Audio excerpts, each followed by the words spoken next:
Dear students, السلام علیکم۔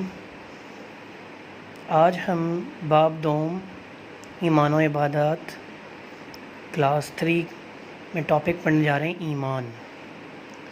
تو سب سے پہلے ہمیں ایمان کا مطلب پتہ ہونا چاہیے کہ ایمان کا مطلب ہے کیا۔ ایمان ورڈ جو ہے اس کا مطلب کیا ہے۔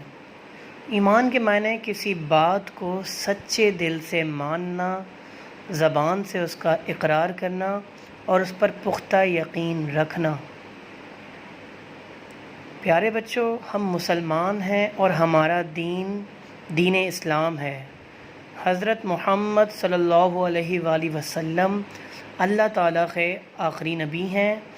آپ صلی اللہ علیہ وآلہ وسلم کے بعد اب کوئی نبی یا رسول نہیں آئے گا۔ ہمارے پیارے نبی صلی اللہ علیہ وسلم نے ہم مسلمانوں کو چند باتوں پر ایمان لانے کا حکم فرمایا۔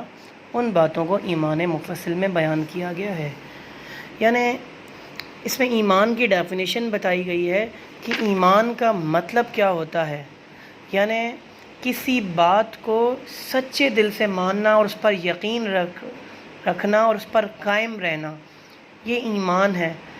جیسے کہ ہم مسلمان ہیں، ہمارا یقین ہے، کامل یقین ہے کہ اللہ تعالیٰ ایک ہے، اس کا کوئی شریک نہیں، اور حضرت محمد صلی اللہ علیہ وآلہ وسلم اللہ کے آخری رسول ہیں۔ آپ کے بعد کوئی نبی یا رسول نہیں آئے گا تا قیامت۔ اس کے علاوہ ہمارا فرشتوں پر ایمان ہے کہ اللہ کی مخلوق ہیں۔ قیامت پہ ایمان ہے کہ قیامت آئے گی، ٹھیک ہے، اور ہم مرنے کے بعد دوبارہ زندہ کیے جائیں گے، ہمارا حساب کتاب ہوگا۔ یہ تمام باتوں پر ہمارا ایمان ہے، اور ان باتوں میں سے کسی ایک بات سے بھی انکار کرنا ہمارے ایمان کو خارج کر دیتا ہے، ہمارے ایمان کو توڑ دیتا ہے۔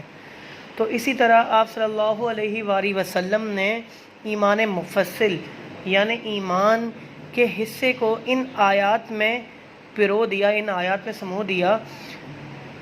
ان آیات کو پڑھتے ہیں اور اس کا ترجمہ پڑھتے ہیں تو ہمیں سمجھ میں آ جائے گی کہ ایمان بیسیکلی ہے کیا۔ ایمان مفصل: آمنت باللہ وملائکتہ وکتبہ ورسلہ والیوم الآخر والقدر خیرہ وشرہ من اللہ تعالی والبعث بعد الموت۔ یہ میں نے عربی پڑھی ہے، اس کا ہم ترجمہ پڑھتے تو ہمیں اچھے سے سمجھ میں آ جائے گا۔ ترجمہ: میں ایمان لایا اللہ تعالیٰ پر، اللہ جل جلالہ پر، اور اس کے فرشتوں پر۔ یعنی اللہ کے بعد ہم کس پر ایمان لائے؟ جو اللہ کی مخلوق ہیں، فرشتے۔ جس طرح ہم انسان اللہ کی مخلوق ہیں، اسی طرح فرشتے بھی اللہ کی مخلوق ہیں۔ اور کیا ہے؟ اس کی کتابوں پر، جو ہم پر کتابیں نازل ہوئیں۔ جیسے ہمارے اوپر کتاب نازل ہوئی قرآن مجید، تو ہمیں یقین ہے کہ یہ اللہ تعالیٰ کی طرف سے ہم پر کتاب نازل فرمائی گئی آپ صلی اللہ علیہ وآلہ وسلم پر، تو ہمارا قرآن مجید پر پورا ایمان ہے۔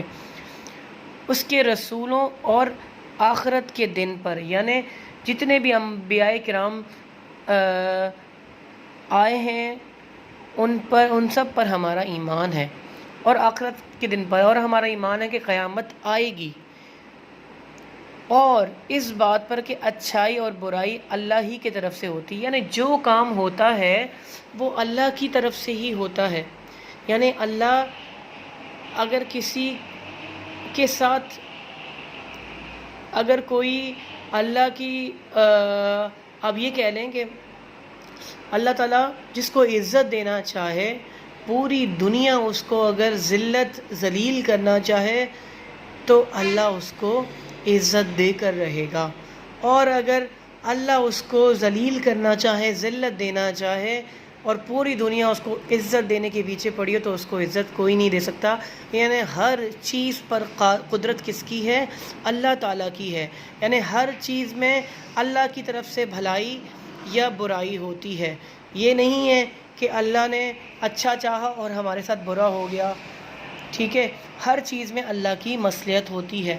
اور مرنے کے بعد زندہ ہونے پر، یعنی ہمارا ایمان ہے کہ ہم دوبارہ زندہ کیے جائیں گے. ہمارا اس چیز پر ایمان ہے. تو ایمان مفصل ہمارے ایمان کا مکمل حصہ ہے. اگر ایمان مفصل پر ہم عمل کرتے ہیں تو ہم دنیا اور آخرت دونوں میں کامیاب ہو جائیں گے.